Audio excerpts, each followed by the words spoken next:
আজকে ইন্টারকোর সাথে যে চুক্তি হয়েছে সেই চুক্তি অবিলম্বে বাতিল করে ভোলার গ্যাস সকল ভোলার মানুষ যাতে পায় সেই দাবিতে আজকে ভোলার মানুষ উত্তাল হয়েছে।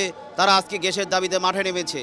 আজকে আমরা দেখেছি সেই অবৈধ চুক্তি ইন্টারকো ভোলার মানুষের সাথে প্রতারণা করে, ভোলাবাসীর সাথে বেইমানি করে আজকে সেই ইন্টারকো গ্যাস তারা এক সময় তারা চুক্তি করে নিয়ে গেছে।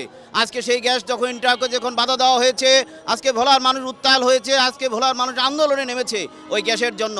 আমরা ভোলাবাসীর পক্ষ থেকে ওই গ্যাস আমরা ভোলাকে সরবরাহ না করে এই ভোলার মাটি থেকে আমরা গ্যাস নিতে দেব না। আমরা চাচ্ছি শান্তিপূর্ণ সমাধানের মাধ্যমে এই ভোলায় কল কারখানা গ্যাস তৈরি স্থাপন করে ভোলার মানুষের গ্যাস সকলকে নিশ্চিত করবে।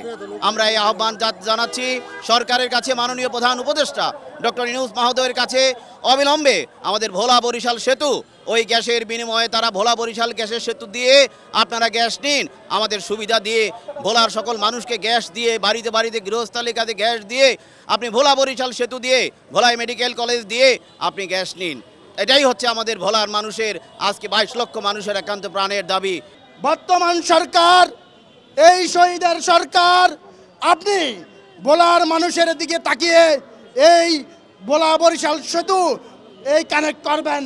যদি কানেক্ট না করেন তাহলে বুঝবো আপনি 24-এর রক্ত, 24-এর শহীদের রক্তকে আপনি ধারণ করেন না, আপনি স্পিরিটকে ধারণ করেন না, আপনি আমাদেরকে মিথ্যা আশ্বাস দিবেন না।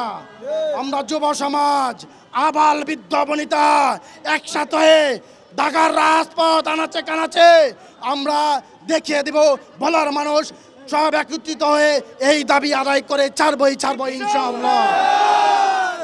আমাদের রাজধানীতে সবাই জানে যে ইলিশের রাজধানী কোথায়, ইলিশের রাজধানী ভোলা। সেই ইলিশ দিয়ে অনেক ব্যাপক উন্নয়ন করা যাবে। আমাদের দেশে অনেক কিছু আছে, খনিজ সম্পদ, যেই গ্যাসের কথা আমরা সবাই এখানে একত্রিত হয়েছি যে গ্যাসের ব্যাপারে, এই গ্যাস দিয়ে অনেক কিছু করা যাবে। তো আমাদের একটাই আবেদন থাকবে, আমাদের ভোলা বরিশাল এই সেতুটা আমরা সকলের প্রাণের দাবি, এই সেতুটা যাতে করে দেয় এটার জন্য আমরা তার কাছে কৃতজ্ঞতা থাকবো।